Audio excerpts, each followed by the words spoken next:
O próximo painel é sobre espionagem e os ataques avançados. O Thiago já continua aqui com a gente também, que ele vai moderar esse próximo, né, e no outro volta o Benaton. E aí eu queria até convidar, né, o Fernando Santos para vir aqui junto com a gente, compor aí. O André Carreto, da Symantec. O Joaquim Spiara, da Trustwave. E eu vou participar também desse painel, então já vou ficar por aqui mesmo. Bom, eu não vou me apresentar de novo, naturalmente, acho que ninguém merece, mas vou passar aqui para todo mundo se apresentar. Boa tarde, sou Fernando Santos, atualmente estou diretor regional da Hardware para América Latina e Caribe. Bem-vindos. Bom, se apresentaram? Bom, eu sou o Felipe Balestra, eu sou um dos organizadores do H2HC, desse evento aqui também, e trabalho atualmente na Cypher como diretor de pesquisa e desenvolvimento e de inteligência lá da Cypher. Bom, eu sou André Carrareto, estrategista em segurança na Symantec, também porta-voz para assunto de segurança. Olá, meu nome é Joaquim Espinharo, eu sou consultor de segurança da Trustwave. Bom, eu acho que esse tema ele tem algumas peculiaridades. A gente falou de privacidade mais cedo, e a ideia de ataques avançados e espionagem, eu acho que é um tema que está muito em voga hoje em dia, né? Quando eu pensei sobre esse painel, eu tracei alguns paralelos, e o que eu achei que seria o mais interessante para começar, principalmente porque acho que muita gente que está aqui presente também já está na área há muito tempo, a respeito de ataques avançados, né? Algo em torno de 15 anos atrás era muito comum se encontrar falhas em cima da aplicação, né, de buffer overflow, e aí você tinha milhares de tipos de overflow diferentes. A preocupação maior era se a aplicação estava publicada, não estava publicada na internet, mal se usava firewall.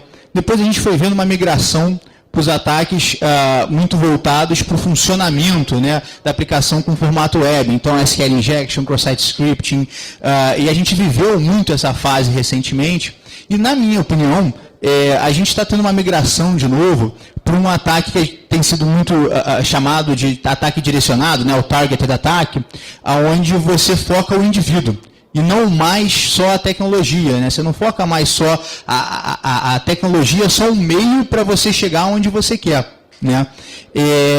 Então, dentro desse cenário, eu queria lançar aqui a visão de vocês sobre o que seria realmente um ataque avançado, né? O que a gente poderia entender como sendo um ataque avançado?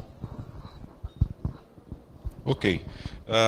Eu complementaria a tua visão, concordo com ela, que você tem o ataque direcionado, mas eu também incluiria nessa ideia de ataque avançado uma visão mais integrada, porque hoje, segundo estatísticas, quando a gente analisa as camadas de ataque, então eu vou fazer um ataque volumétrico, ao mesmo tempo vou colocar dentro dele um ataque de low slow, ao mesmo tempo que eu vou fazer SQL injection, ou seja, os alvos dentro da infraestrutura estão sendo diversos. Então, dentro de um mesmo ataque, você tem componentes que vão atacar em relação ao volume, o componente que vai atacar o teu firewall para fazer um stateful overflow, ao mesmo tempo você tem ataque de SQL injection, tudo dentro de uma mesma bola.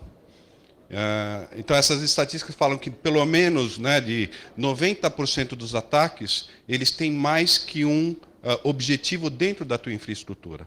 Então, seria um ataque composto de vários ataques, né, que a gente chama de vetores, né? Então, são ataques que buscam vários vetores dentro de uma mesma tentativa. Então, eu olharia o ataque, né, avançado, não só pelo objetivo de você definir um target e fazer tudo que for necessário, mas eu vejo que esse ataque mais persistente, ele é tentativa e erro, né? Você lança um ataque, você depois lança outro, enquanto que você vê que existem os outros tipos de ataque que buscam diferentes vetores, que não são tão objetivos. né? Mas eu quero atacar, mas então eu jogo tudo dentro da mesma bola de neve para derrubar o cara. Então eu veria os dois lados. Essa é a minha visão. O que seria um ataque avançado? É um ataque muito objetivo, né? Ou um ataque já composto de vários elementos que não precisa ser tão objetivo, que você pode espalhar em grande escala, mas que também vai causar o mesmo efeito. Ok? Bom, eu tenho a visão um pouquinho diferente. Eu concordo com os pontos que você falou, mas eu acho que esse ataque direcionado, mais avançado, o que a gente tem visto é cada vez mais o lado que está atacando se preparando muito mais para poder ser o tiro mais certeiro possível. Essa de tentativa e erro, é muito perigoso para o atacante, porque ele pode se expor. Então, acho que tem um trabalho de investigação muito mais longo do que se fazia antigamente, para poder realmente tentar não errar o alvo quando der o primeiro tiro. E daí ele conseguir entrar e não ter o seu arsenal tecnológico exposto, né? Quando a gente fala de alguns grupos, eles, obviamente, têm suas pesquisas de vulnerabilidade, descobrem zero days, obviamente não divulgam, e vão utilizando. Conforme aquele zero day ele vai no mercado, vamos supor, a Adobe descobre o próprio zero day, alguém informa para a Adobe, por exemplo, ele descarta aquele, passa a usar um outro. Então, ele não expor demais as suas ferramentas é uma tática importante para que ele consiga ter efetividade. Então, acho que esse estudo é muito mais amplo, muito mais profundo, para que ele não erre e já consiga entrar, de repente, no primeiro tiro. Só para esclarecer, quando eu falei ataque direcionado, eu não quis dizer que o ataque direcionado era um ataque avançado, eu só fui traçando um paralelo entre os tipos diferentes que eu tenho visto nesses últimos anos. Não, só para, na verdade, responder a sua pergunta, na verdade, não mudou muita coisa do que era antigamente. As classes de vulnerabilidade, elas continuam. Stack Overflow, Buffer Overflow. Agora, elas só migraram do server para o client-side. Ou seja, antes você tinha um Buffer Overflow num bind, hoje você tem os after-free no Internet Explorer. Ou seja, só mudou o lado que você vai atacar. E com relação a ataques avançados, é interessante a gente definir aqui que tipo de ataque avançado a gente está falando. Se é um ataque avançado corporativo, que a gente vai fazer num pentest, ou se é um ataque avançado patrocinado por um Estado, se é algum ataque avançado patrocinado pelo cybercrime, que visa lucro nesse final. Então, é interessante a gente saber definir isso aqui, porque aí a gente vai ter limitação de escrúpulos, de ética e de coisas que a gente pode fazer. Até porque um ataque avançado ele se caracteriza de diversas formas, de acordo com o objetivo. Balestra. O IPS está alertando, né? Não, mas na minha opinião, nessa questão de ataque avançado, você até comentou agora, eu não acho que os ataques estão avançados, né? Até como o Joaquim colocou, né? Assim, a gente tem que ver, na verdade, assim, de quem a gente está falando que está atacando, né? A gente viu alguns vazamentos de informações de governo que mostrava alguns tipos de ataques avançados, mas se a gente dá uma olhada nesses comprometimentos que tem acontecido hoje, de vazamento de informação, pelo menos os ataques que a gente fica conhecendo, e cai naquele problema do primeiro debate também, que nem todo mundo, na verdade, publica, ou às vezes até sabe que está sendo atacado, né? Assim, eu não acredito que esses ataques são avançados. A gente vê, por exemplo, um ataque considerado avançado, que de fato teve uma série de técnicas diferentes, uso de Zero Day, mas, por exemplo, a questão da Stuxnet. Se a gente for olhar, o principal problema que permitia o cara trocar, né, os parâmetros lá para mudar a vibração das caldeiras, na verdade era uma senha padrão no banco de dados no SQL, então, assim, no SQL Server. Então, como é que aconteceu isso daí? O desenvolvedor da solução colocou uma senha chumbada no código, que a solução precisava disso daí, a solução da Siemens precisava dessa senha para funcionar. Foi um cara, né, que teve uma ideia brilhante de trocar a senha padrão que vinha, porque ele falou assim, puxa, tipo, não vou deixar minha senha padrão. Ele foi lá, resolveu trocar, parou de funcionar o sistema dele, ele chegou no fórum americano e no fórum, né, russo, e pegou e falou assim, puxa, eu troquei a senha e agora parou de funcionar. Né? Aí foi o pessoal da Siemens respondeu, falou assim, não, você não podia ter trocado essa senha, né? Ele falou assim, agora você tem que reinstalar. Ele falou assim, puxa, mas não dá para eu voltar a senha então original? E aí o cara pegou e colocou a senha no fórum, nos dois fóruns, no americano e no russo. Só que os pessoal da CIMES já falou assim, puta, essa senha já não podia ser publicada. Daí eles excluíram do fórum americano, mas no russo ficou. Então, assim, o pessoal pegou a senha do russo, tem uma palestra até que eu dei na Security Brasil agora, que eu até tinha screenshot lá ainda na época que ainda tinha essa senha no fórum lá. Então, assim, na verdade, o que permitiu que um dos ataques avançados, na verdade, a gente está falando de uma senha padrão, que o pessoal deixou uma senha chumbada no código, que na verdade não é uma boa prática, né? Na verdade é uma má prática aí que todo mundo sabe que não se deve ter uma senha, né, já chumbada no código. Então, assim, isso daí, no meu ponto de vista, os ataques hoje, a gente tem, na verdade, visto alguns ataques avançados. O Bad Bills é um exemplo de um malware que é avançado, que se comunica, né, por som, e na verdade isso daí dá para você ter uma série de ideias, né? Então imagine só, né, uma aplicação por som que você tem no seu aplicativo aqui no celular, você tem instalado no seu celular um aplicativo que, quando você estiver assistindo uma TV, né, uma Globo da vida pode simplesmente mandar alguma informação via uma frequência que você não consegue escutar, mas seu aplicativo entende, seu celular entende, e você começa a executar coisas no celular, ou no iPad, ou no computador das pessoas.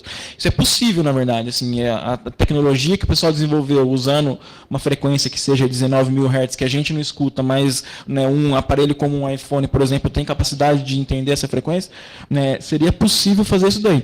A gente já está entrando no ataque avançado, mas não é o que a gente vê, na verdade, no mundo de hoje. A gente vê comprometimento com SKN Injection, a gente vê comprometimento, né, com uma exploração, como o Joaquim falou, né, assim, explorando client-side, né, que antigamente a gente tinha muita falha server-side. Até essa falha agora que surgiu no Bash ainda fez um remember ainda de 10 anos atrás, né? Mas era difícil ter umas falhas que se explorava tanto serviço, né? Mas a parte de client-side é hoje muito explorada porque o usuário, na verdade, é o elo mais fraco, né? Mas os ataques em si não são tão avançados, né? A gente está explorando buffer overflow, que na verdade a gente explorava há 10, 12, 15 anos atrás.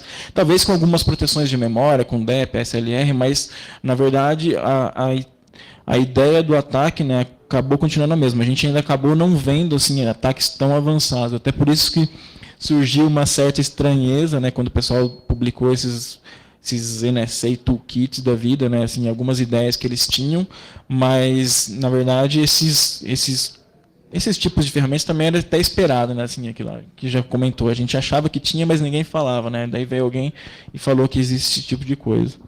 Será então que a gente, ao invés de chamar o ataque em si, né, a técnica utilizada de técnica avançada, será que seria a sofisticação?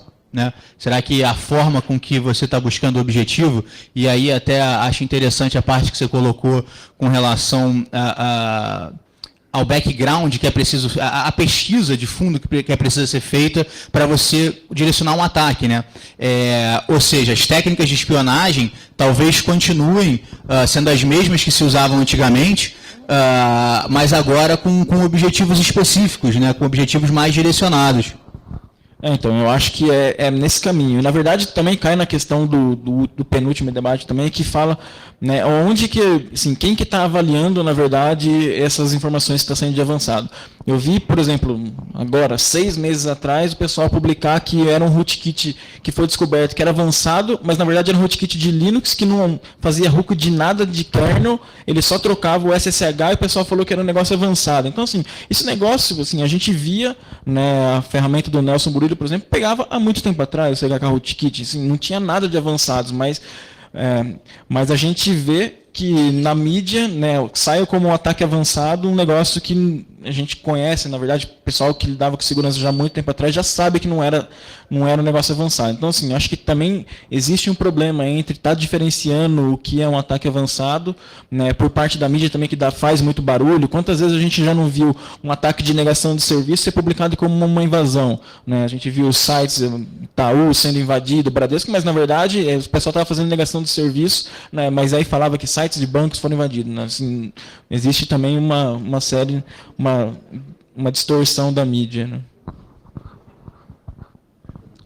Eu acho que a mídia ela tem a dificuldade aí, não quero defender a mídia, mas de levar a mensagem no idioma que a população geral consegue ouvir, né? Então, eles também têm um trabalho um pouco complexo de fazer essa tradução, muitas vezes a tradução sai um pouquinho errada. Lá na semana que mesmo a gente tem uma iniciativa que foi chamada Hackers do Bem, mas o nome por Hackers do Bem, nome meio sim, simples, né? Mas é para que a mídia tenha essa possibilidade mais simples de transmitir. Mas nessa questão do ataque, eu volto a reforçar a questão desse estudo mais avançado. Isso é o que a gente vê bastante acontecer e cada vez mais é importante o papo do primeiro painel de como você manter as informações protegidas porque seja mais difícil fazer essa investigação de informações seja feita e isso ser usado contra você mesmo nesse tipo de ataque. Só vou voltar um pouco na questão do Stuxnet, que é interessante, assim, eu acho que o porquê foi considerado chamado ataque sofisticado, avançado, é porque ele envolve uma cadeia de informações muito mais ampla do que simplesmente saber a senha que estava lá dentro do código compilado.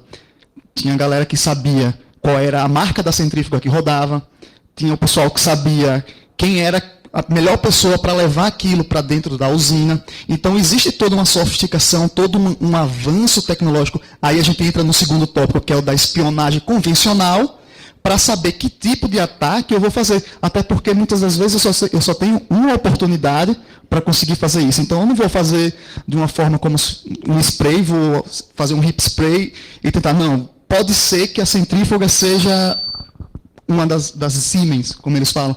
Mas não, eles já tinham esse trabalho de esse levantamento de informação. Obviamente, tinha alguém, sei lá, não sei quem foi que fez, tinha alguém do país responsável por fazer já dentro do Irã, para vazar isso, teve que fazer aquilo, chegar lá. E quanto mais compartimentada for essa informação, vai ser mais difícil de saber de onde veio. Por isso que se chama ataques avançados. Ou seja, a equipe que desenvolveu o exploit, o Zero Day, que achou o Zero Day, provavelmente não sabia para que aquele Zero Day ia ser usado. A equipe que desenvolveu o mecanismo de propagação não sabia onde aquilo ia ser usado. Existe essa mentalização. Isso que facilita porque um ataque complexo, sofisticado, avançado, ele se define por quê? A capacidade de se esconder dentro do sistema, a capacidade de você extrair informação de dentro daquele sistema e também de enviar comandos para aquele sistema. Como eu falei, é bom a gente diferenciar que tipo de ataque avançado a gente está fazendo. Se for um ataque de Estado, ele obviamente é focado em recolher informações, recolher inteligência. Se for um ataque, um pentest que a gente faz, client-side, que é o mais avançado possível, é simplesmente para medir o seu controle, os seus controles, seus mecanismos de segurança. E se for um patrocinado pelo cybercrime, obviamente é financeiro. Ele vai tentar invadir um banco para conseguir os cartões de crédito. E aí por aí vai. Então, eu acho que essa definição de ataque avançado se caracteriza por todo o ecossistema que envolve aquele ataque. Ou seja, não vai ser mais uma coisa, como é que eu vou falar?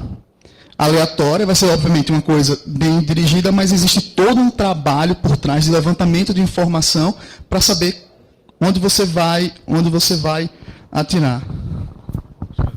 É importante comentar, o Stuxnet, na verdade, a gente pode categorizar ele como uma cyber weapon. Ele não foi só um ataque avançado, até porque ele escolheu onde ele ia agir. Ou seja, quando a gente olha um relatório de infecções de máquinas que foram vistas com o Stuxnet, infectou vários países do mundo. Mas o motivo era um lugar só. Motivação, né? Exato. Então assim, ele sabia exatamente quando infectasse a máquina que roda o software da Siemens. Aqui o software da Siemens controla um monte de coisa. Opa.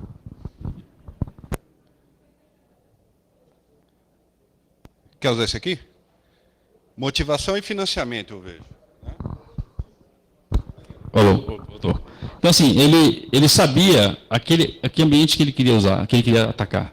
Então, se ele infectasse uma máquina que rodasse aquele software da Siemens, mas que as definições de controle não eram exatamente as especificadas para aquela usina do Irã, quantidade de centrífuga, modelo, etc, etc, etc. Ou seja, coisa que a espionagem tradicional trouxe para quem desenvolveu o malware, ele não ia agir.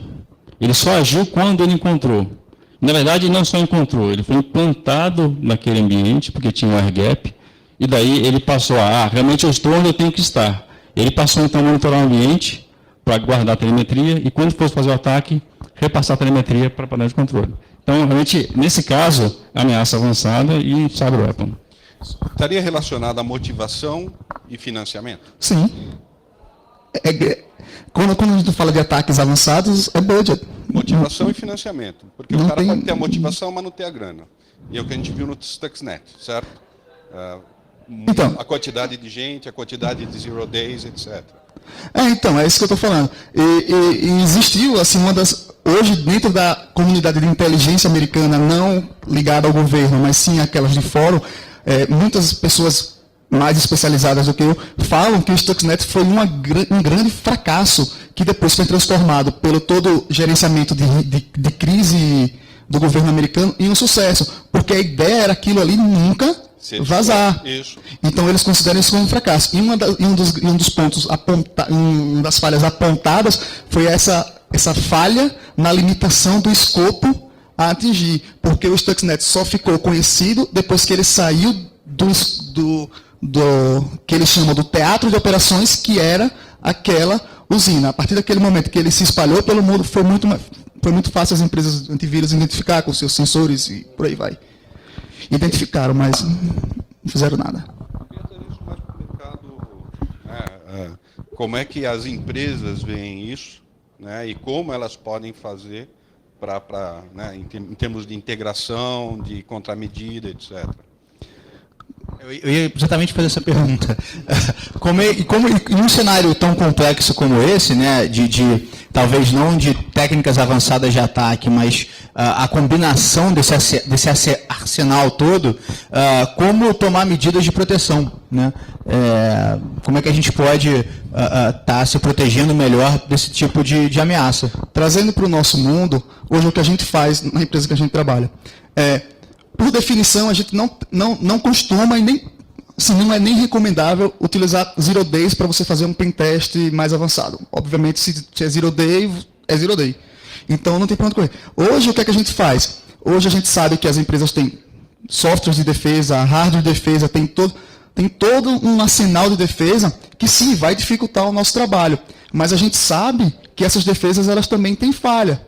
E uma das falhas mais importantes quando a gente fala de ataques avançados para ambiente corporativo são os ataques de client-side, que são basicamente focados em phishing, que não tem, como é que eu vou falar, não tem defesa para o clique do usuário.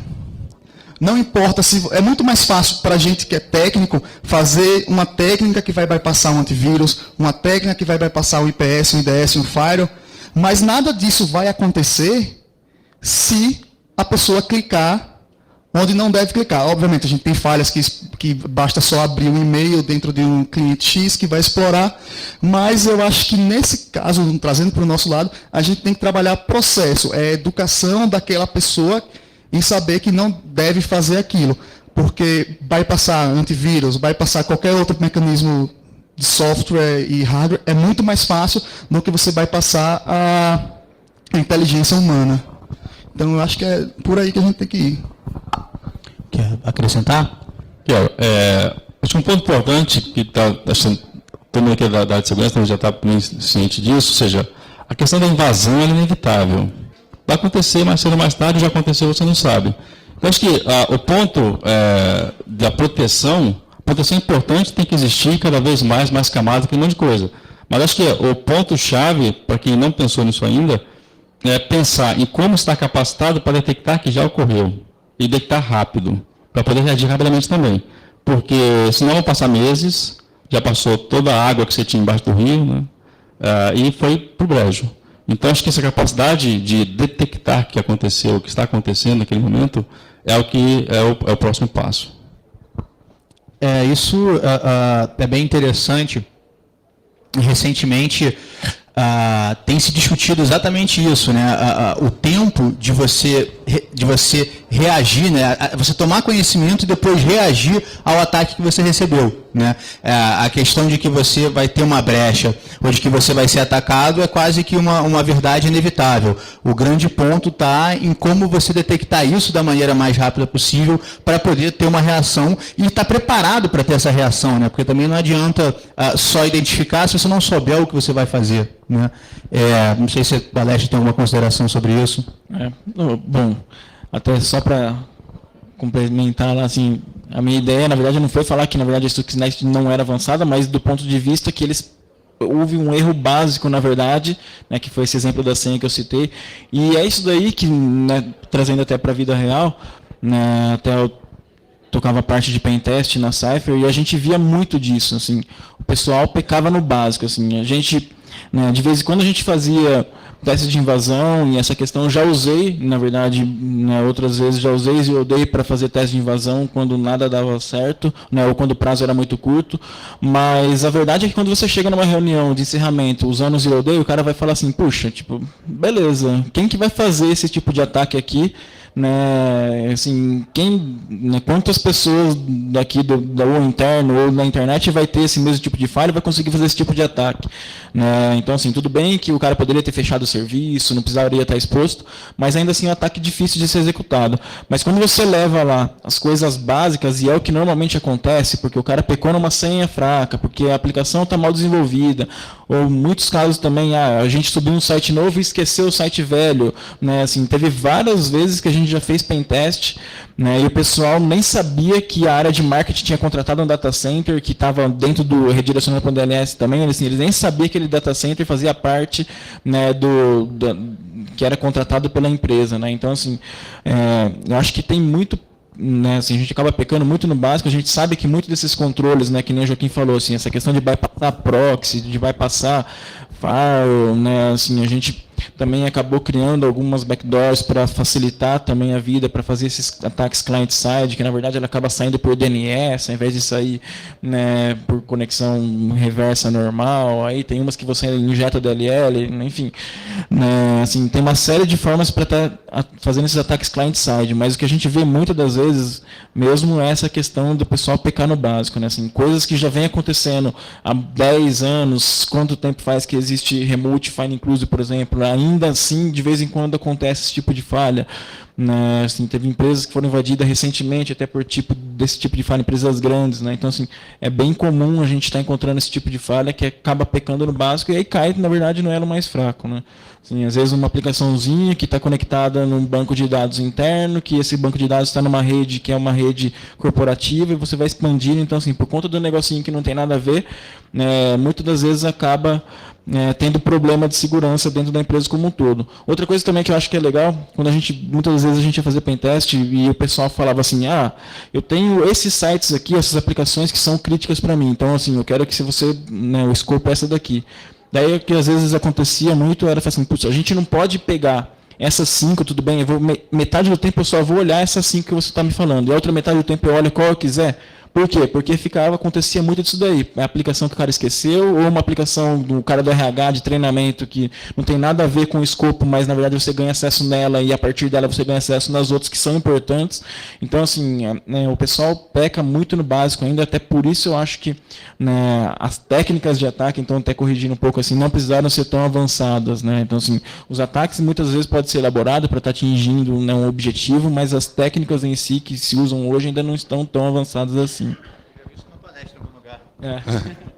Eu poderia complementar isso também, que não só na parte de não estar preparado para o básico, mas muitas empresas não têm nem sequer um plano de resposta ou nem se preocupam com a integração de solução, né?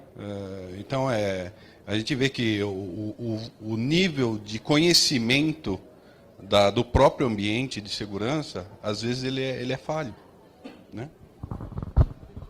Eu queria aproveitar para abrir espaço para o pessoal, se vocês quiserem fazer uma pergunta relacionada aos ataques avançados. A gente falou do Stuxnet, Bad BIOS, agora teve o Bad USB também, que a gente nem comentou aqui ainda. Não sei se o pessoal tem interesse nessa área, queria levantar alguma pergunta específica.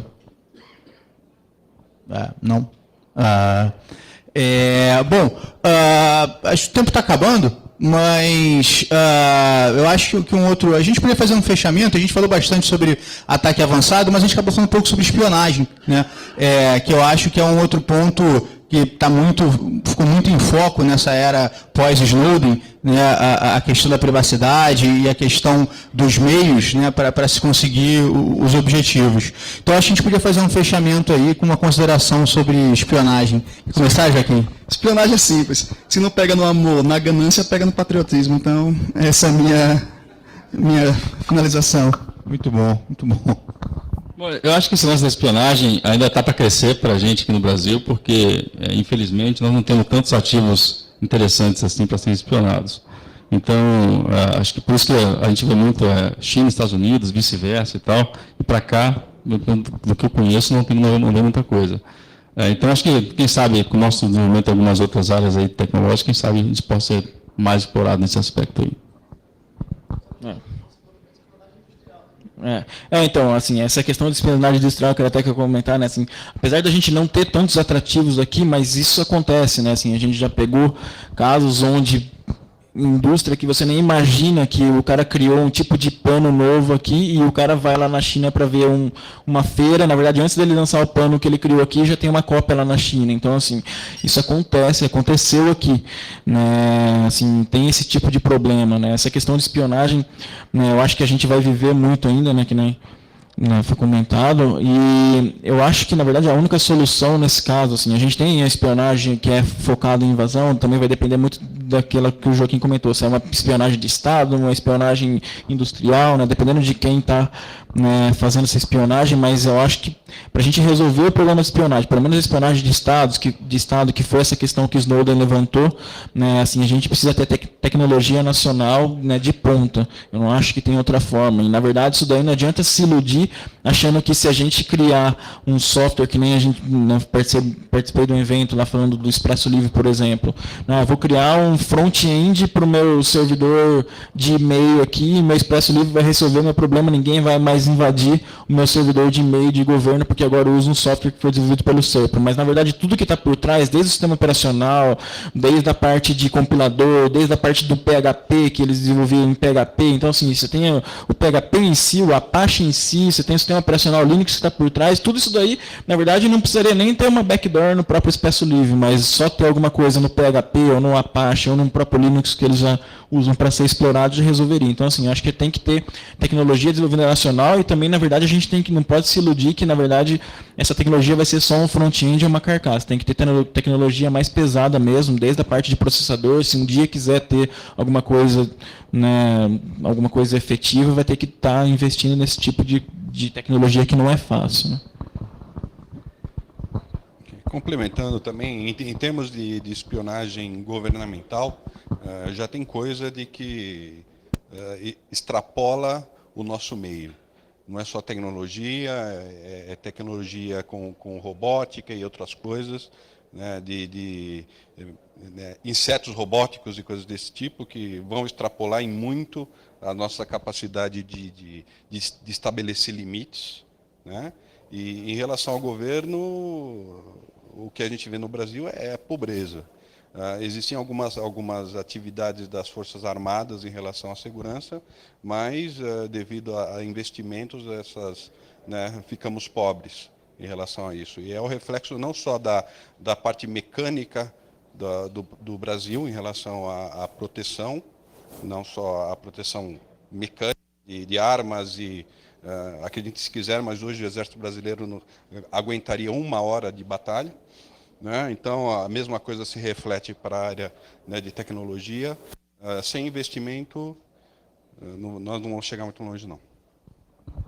Bom, pessoal, é isso. Queria agradecer de novo aí a participação de todo mundo e desejar a todos uma boa tarde. Agora vai ser o coffee break, não é isso? Então tá ótimo. Obrigado.